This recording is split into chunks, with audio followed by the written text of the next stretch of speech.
नमस्कार दोस्तों, मैं विकास शर्मा गपसबी शर्मा चैनल से आप सभी का फिर से स्वागत करता हूं। और आज हमारा टॉपिक है रियल एस्टेट में इन्वेस्टमेंट कहां करना चाहिए और कैसे करना चाहिए। तो आज इस टॉपिक के बारे में डिस्कस करने के लिए हमारे साथ जुड़े हैं आज दी एवरबिग कंपनी से मिस्टर शिवांग सर। सर, आपका स्वागत है हमारे channel. Thank you Vikas ji, thank you so much. Sir, मैं जानना चाहूँगा कि दी एवरबिग कंपनी क्या है और क्या कर रही है लखनऊ में और कब से एस्टेब्लिश्ड है। थैंक यू विकास जी, पहले तो बड़ा अच्छा लगा कि आप हमारे आए आज और आपने अपना समय निकाला, कीमती समय निकाला। Thank you. मैं बात करता हूँ दी अर्बन ब्रिक्स के बारे में। ये कंपनी हमने स्टार्ट करी थी विकास जी लास्ट ईयर, ठीक है। अभी रिसेंटली हमने अपना 1 साल कंप्लीट किया है, फर्स्ट एनिवर्सरी सेलिब्रेशन किया था। आपने देखा होगा हमारे फेसबुक पेज पे और वेबसाइट पे, ठीक है। तो अभी इस कंपनी को 1 साल कंप्लीट होने के बाद हम एक नए लेवल पे लेके आ गए हैं। अभी हमने साथ ही साथ कुछ ब्रांचेस भी स्टार्ट करी हैं। जैसे कि हमने पुणे में भी अपनी प्रेजेंस दिखाई है, ठीक है, और मुंबई में भी अपनी प्रेजेंस दिखाई है। वेरी सून हम बैंगलोर भी फुल फ्लेज में आने वाले हैं, ठीक है। और बस विकास जी, और आप बताइए। बस सर, काफ़ी बढ़िया आपने बताया इसका आंसर। और सर, जो ये वीडियो बनाने का सर रीज़न हमारा है वो ये है कि लोगों तक वैल्यूबल इन्फॉर्मेशन देना रियल एस्टेट को लेकर के, क्योंकि लोगों में बहुत सारे ऐसे डाउट्स होते हैं कि मैं रियल एस्टेट में इन्वेस्टमेंट करना चाहता हूँ या मैं कोई प्रॉपर्टी बाय करना चाहता हूँ, तो मैं किस कंपनी में फेथ करूँ। और जब मैं किसी कंपनी के पास जाता हूँ या मैं किसी कंसल्टेंट को मैं कॉन्टैक्ट करता हूँ तो मैं किन बातों का ध्यान रखूँ जहाँ पे सबसे इंपॉर्टेंट रोल है आज की डेट में इन्वेस्टमेंट करने का। तो मैं जानना चाह रहा हूँ कि लोग किस कंपनी पे ट्रस्ट करें, कैसे उस पर बिलीव करें और क्या उन पैरामीटर्स को ध्यान दें। बहुत अच्छी चीज़ पूछी विकास जी। ये आज की डेट में एक बहुत ही इम्पॉर्टेंट टॉपिक है जो कि हमारे सभी बायर्स को, होम बायर्स को, जो कि अपना फर्स्ट होम खरीद रहे हैं, उनके लिए सबसे ज़्यादा ज़रूरी रखती है। बिल्कुल, ठीक है। तो मैं आपको बताता हूँ, कभी भी आप किसी भी प्रॉपर्टी में अगर आप इन्वेस्टमेंट प्लान कर रहे हैं तो आपको एक ऐसा कंसल्टेंट चूज़ करना चाहिए जो कि आज की डेट में सबसे पहली चीज़ डॉक्यूमेंटेशन पे कंप्लीट हो। ठीक है। मेरे कहने का मतलब है रेरा में रजिस्टर्ड होना चाहिए। बहुत ही इंपॉर्टेंट टॉपिक है, ठीक है। रेरा में अगर रजिस्टर्ड है तो उस पर्टिकुलर कंपनी को या उस पर्टिकुलर कंसल्टेंट को, ठीक है, गवर्नमेंट भी वो करती है, सपोर्ट करती है। और अगर वो कहीं पे कुछ गलतियां कर रहा होता है तो उसके लिए पनिशेबल ऑफेंसेस के वो भी हैं उसके लिए, ठीक है। कि किसी भी कस्टमर को कभी भी गलत कमिटमेंट नहीं जाना चाहिए, ठीक है। इसके लिए रेरा का होना बहुत इंपॉर्टेंट है, वेरी इंपॉर्टेंट पार्ट कि हमारे पास रेरा होनी चाहिए। दूसरी चीज़ ये कि जो भी कभी भी आप किसी पर्टिकुलर एक कंसल्टेंट के पास मत जाओ। मतलब एक लोग मार्केट में काम करते हैं, ठीक है, एज अ ब्रोकर काम कर रहे हैं, सिंगल यूनिट पे काम कर रहे हैं। एक बंदा है, वो जा के लोगों से मिल रहा है, कह रहा है कि भाई हमसे प्रॉपर्टी खरीदी है, बट आप उसको कल को प्रॉपर्टी लेने के बाद कहाँ ढूंढते फिरोगे मार्केट में। करेक्ट, ठीक है। तो you should be trusting a company, पहली चीज़ तो, ठीक है। एक रेरा रजिस्टर्ड कंपनी होनी चाहिए, क्योंकि आज की डेट में हर एक ब्रोकर रेरा में रजिस्टर्ड नहीं है। एक बड़ी कॉस्ट बियर करनी पड़ती है उसके लिए, करीबन 2.5 लाख रुपए के आसपास इन्वेस्ट करना पड़ता है, तब जाके रेरा गवर्नमेंट से मिलता है, ठीक है, एक कंपनी को। तो अगर कंपनी पे ही आपको जाना चाहिए, कभी भी आप प्रॉपर्टी लें, कंपनी के थ्रू ही कंसल्टेंट करना चाहिए आपको, है ना। ये बहुत बहुत अच्छी चीज़ है और बहुत ज़रूरी है। बिल्कुल बिल्कुल, इससे काफ़ी हद तक जो है आपके दिमाग से वो डाउट निकल चुका होगा। Thank you so much sir, आपने काफ़ी अच्छा इन्फॉर्मेशन दिया पहले क्वेश्चन में कि हम ट्रस्ट कैसे करें एक कंपनी के ऊपर और किस पैरामीटर पर ध्यान दें कभी भी इन्वेस्टमेंट के लिए किसी कंपनी को या किसी कंसल्टेंट को कांटेक्ट करते हैं। तो फैक्ट है विकास जी। मैं थोड़ा सा और इसको एक पॉइंट ऐड ऑन करना चाहूँगा कि अगर हम एक कंपनी के थ्रू जाते हैं तो बेसिकली उस कंपनी को हम देख सकते हैं हर जगह, वो उनकी अवेलेबिलिटी, उनकी प्रेजेंस। इससे क्या होता है, फ्यूचर में हमें उनसे सर्विसेज चाहिए होती हैं। बेसिकली कंसल्टेंट का काम क्या होता है, आज की डेट में एक पर्टिकुलर कंसल्टेंट से आप प्रॉपर्टी खरीदोगे तो वो सोचेगा मैं इस क्लाइंट को या इस बायर को प्रॉपर्टी बेच दूं और उसके बाद मैं मार्केट से गायब हो जाऊं। कोई फर्क नहीं पड़ता उसने क्या बेचा क्या नहीं बेचा, उनको डिलीवर हुआ टाइम पे कि नहीं हुआ।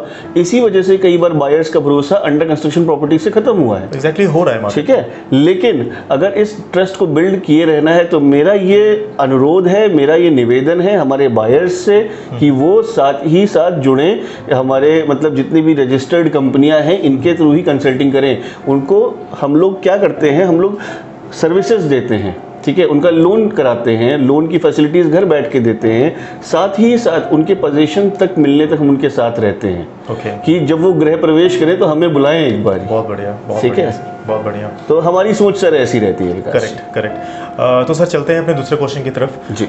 जहाँ पे ये है कि लोग आज की डेट में अगर हम बात करें कोविड के बाद से या उसके पहले की बात कर सकते हैं, लोग बहुत ज़्यादा इन्वेस्टमेंट पे आ गए हैं। लोग इन्वेस्टमेंट करना चाहते हैं। इन्वेस्टमेंट देखें तो हम कोई रियल एस्टेट इन्वेस्टमेंट कर रहा है, तो कोई एफडी के थ्रू या कोई अपना म्यूचुअल फंड्स के थ्रू भी करना चाह रहा है। बट कहीं ना कहीं जो सबसे ज़्यादा हमें रिटर्न देता है तो वो हमारा है रियल एस्टेट। तो मैं जानना चाहूँगा कि रियल एस्टेट में इन्वेस्टमेंट के टाइम पे हम किन किन बातों का ध्यान दें और क्या किन जगहों पर रियल एस्टेट में इन्वेस्टमेंट करना एक फ़ायदेमंद है अभी और आने वाले सालों में भी। तो आप कुछ सजेस्ट करना चाहेंगे हमारे व्यूअर्स के लिए जो रियल एस्टेट में इन्वेस्टमेंट करने की सोच रहे हैं? बिल्कुल विकास जी, मैं आपको बताना चाहूँगा कि कोविड का एक बहुत ही कठिन समय था जिसमें हमारा देश ही क्या साथ में पूरी दुनिया ने इसको सफ़र किया है। बिल्कुल। ठीक है, तो हम लोग अभी थोड़ा सा ठीक कंडीशन में बैठे हुए हैं जो हम इस बारे में बात भी कर पा रहे हैं, वरना हम और आप में इतना दूरी भी मतलब ज़रूरी थी। ठीक है, तो विकास जी, इस कठिन समय के बाद इंसान को जो भी मतलब रेंटेड लोग थे अपने घर, जिनके पास घर नहीं था, उनको ये अहमियत पता चली है कि लोगों के पास अपना घर होना कितना ज़रूरी है। लैंडलॉर्ड ने रेंट माफ़ नहीं किया। करेक्ट। ठीक है, लोग अपने घरों में रह रहे हैं जाके गाँव में या छोटे शहरों में, निकल के मेट्रो सिटीज़ में आके रेंट लेकिन उनका फिर भी जा रहा है। ठीक है, किसी भले इंसान ने 1-2 महीने की गुंजाइश दे भी दी लेकिन उससे भी पड़ता नहीं आया। करेक्ट। ठीक है, तो इन चीज़ों को ध्यान में रखते हुए आज की डेट में हर बायर, हर बंदा, हर नॉर्मल इंसान ये सोचता है कि मेरे पास एक घर हो। ठीक है, तो हमारे पास बहुत सारे ऑप्शन है। अगर मैं बात करूं पर्टिकुलरली, अगर हम आज लखनऊ में बैठे हैं तो हम लखनऊ के बारे में पहले बात कर लेते हैं आपसे। लखनऊ में आज की डेट में बहुत सारे ऐसे ऑप्शंस हैं कि हर किसी के पास घर होना चाहिए। साथ ही साथ गवर्नमेंट भी इन चीज़ों में सपोर्ट कर रही है, जैसे कि प्रधानमंत्री आवास योजना के अंतर्गत 2,67,000 रुपये तक की सब्सिडी भी प्रोवाइड कर रही है। ओके। तो हर किसी के पास मौका है अपना घर बनाने का। और जैसा कि आपका सवाल था कि कहाँ कहाँ पे इन्वेस्टमेंट करना चाहिए, तो मेरा ये मानना है जैसे कि आज की डेट में अगर हम बात करें इंडिया में, ठीक है, तो कुछ शहर ऐसे हैं जहाँ पे जिनका नाम बहुत बड़ा है, जैसे कि मुंबई हो गया आपका, ठीक है, और दिल्ली हो गया। हर इंसान की इच्छा होती है कि इन बड़े शहरों में एक घर हो, लेकिन ये पॉसिबल नहीं हो पाता है पॉकेट साइज देखते हुए। बिल्कुल। ठीक है, तो अगर लखनऊ आज की डेट में एक ऐसा ऑप्शन है हमारे पास जो कि इमर्जिंग सिटी है, मतलब बाकी शहर सैचुरेट हो चुके हैं बट यहाँ पे रियल एस्टेट मार्केट अभी बढ़ रहा है। ठीक है, हर सिनेरियो से बढ़ रहा है। नए अभी लैंड बैंक है अच्छा खासा, लोग नए नए डेवलपर्स आके अपनी प्रॉपर्टी को प्रमोट कर रहे हैं। और ऐसा ही नहीं कि हर कोई इंसान अच्छा काम नहीं कर रहा, बहुत डेवलपर्स हैं मार्केट में जो इतनी अच्छी अच्छी प्रॉपर्टीज़ दे रहे हैं, तो लोगों को उन्हें समझना पड़ेगा। ठीक है, Lucknow is a very best place for now to invest in real estate market. Okay, but मैं सर जानना चाहूँगा, आप कुछ थोड़ा सा इसको सर आप एक्सप्लेन करना चाहेंगे कि कहाँ, मतलब रियल एस्टेट में कहाँ पे करूँ? लखनऊ में बहुत सारी चीज़ें हैं।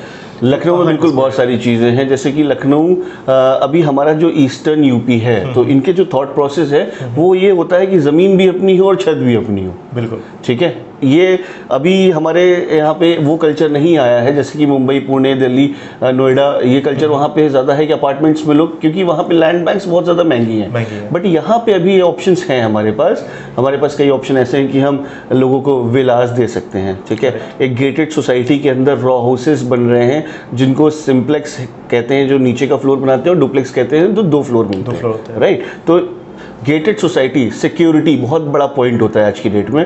मैं अपने सभी जितने भी हमारे लोग इस वीडियो को देख रहे हैं, मैं सबसे ये कहना चाहूँगा, हमेशा सिक्योरिटी पे ज़रूर ध्यान दें, क्योंकि आम आदमी क्या है, काम पे चला जाता है, दिन भर घर में महिलाएं हैं, बच्चे हैं, वुमेन्स एंड किड्स है ना, तो उनकी सिक्योरिटी इज़ वेरी इंपॉर्टेंट। बच्चे आपके खेलने जा रहे हैं तो they should be parks with in the society, क्योंकि आप तो भाई काम पे निकल आए तो कौन उनको लेके जाएगा? वुमेन्स घर का काम देख रही हैं, कुछ जो हाउस वर्कर्स हैं, जो होम मेकर्स हैं हमारी, ठीक है, अगर उनके पास भी इतना समय नहीं है तो बच्चों का नर्चर जो होता है, पालन पोषण, वो गिर रहा है उसका स्तर। तो इसको ऊपर रखने के लिए हमारे पास ऐसी सोसाइटीज़ में घर होने चाहिए जहाँ पे क्रेच का ऑप्शन भी हो, आपका पार्क्स हो, ठीक है, गार्ड्स हो, सीसीटीवी हो, कैमरास हो, आपका बच्चा सिक्योर है आपकी सोसाइटी में। राइट, तो दिस इज वेरी इंपॉर्टेंट कि एक गेटेड सोसाइटी में अगर आपको घर मिल जाए तो इससे बढ़िया क्या हो सकता है? तो सोने पे सुहागा विकास जी। बिल्कुल। और मैं आप सभी से कहना चाहूँगा कि ये जो वीडियो बन रही है, ये जो वीडियो आप देख रहे हो सामने, आपके सामने जो प्ले हो रहा है वीडियो, ये कोई स्पॉन्सर्ड वीडियो नहीं है।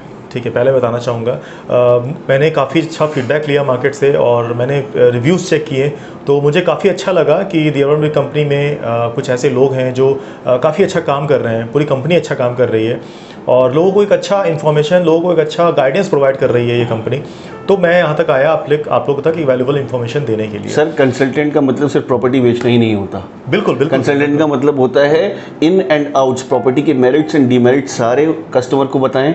ठीक है, अगर हम अपने आप को कंसल्टेंट कहते हैं तो we are the doctors of the property. Correct, right. अगर आपको प्रॉपर्टी से रिलेटेड कोई भी क्वेरी है, ठीक है, तो आप हमारे पास आएंगे तो हम आपको सारे इनपुट्स और आउटपुट्स उसके बताएंगे, उसमें क्या मेरिट्स डीमेरिट्स हो सकती हैं। साथ में आपके डॉक्यूमेंटेशन, हम सारी सर्विसेज प्रोवाइड करते हैं, इवन लोन को लेकर भी हम आपको फैसिलिटीज़ प्रोवाइड करते हैं। हाँ, अगर आपको डेवलपर पे कहीं पे भी डाउट है, हम सारे डॉक्यूमेंटेशन का चेक के लिए आपको, और सबसे बड़ी चीज़ है कि हम फ्री ऑफ कॉस्ट करते हैं sir. We don't charge anything from our customer. मैं उसी क्वेश्चन पे आ रहा हूँ सर, मैं आपसे, मेरा नेक्स्ट क्वेश्चन यही है हमारा है कि दी अर्बन ब्रिक कंपनी, अगर कोई भी नॉर्मल इंसान या कोई भी आफ्टर रिटायरमेंट या फिर कोई अगर करंटली जॉब कर रहा हो या अभी जस्ट लखनऊ में शिफ्ट हुआ हो, अगर वो कोई बेस्ट कंसल्टेंट ढूंढ रहा है तो दी अर्बन ब्रिक कंपनी कैसे एक वैल्यूबल कंसल्टेंट के रूप में?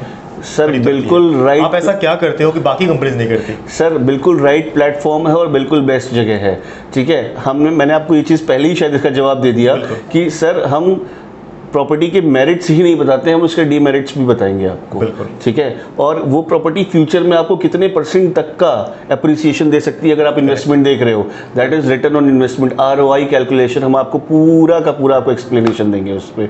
ठीक है, और साथ ही साथ डॉक्यूमेंटेशन चेक, उस प्रॉपर्टी के जो आप खरीदने जा रहे हो उसकी फ्री सर्विस। ठीक है, कोई भी आपसे मतलब एडवोकेट चार्जेस या ऐसा कुछ कह के जैसे लोग लेते होंगे, ऐसा कुछ भी नहीं है सर। हम 0 फी चार्ज करते हैं अपने कस्टमर से और फ्री ऑफ कॉस्ट सारी सर्विसेज देते हैं। तो बिल्कुल टेंशन लेने की जरूरत नहीं है। अगर आप कुछ प्लान कर रहे हो इन फ्यूचर में, तो आप बिल्कुल सर से कंसल्टेंट कर सकते हैं, बात कर सकते हैं, मिल सकते हैं। और सर अगर उन बातों पे डैम श्योर सारी बातें सर की बिल्कुल सही हैं और आने वाले सालों में काफ़ी अच्छा ये कंपनी ग्रोथ करने वाली है, क्योंकि मैंने भी चेक किया सारी कंपनी का। बिल्कुल सर, और जिस हिसाब से कंपनी चल रही है और जिस हिसाब से लोगों को फीडबैक मैंने देखा है और लोगों से पूछा है, तो काफ़ी अच्छा फीडबैक है दी अर्बन ब्रिक कंपनी का।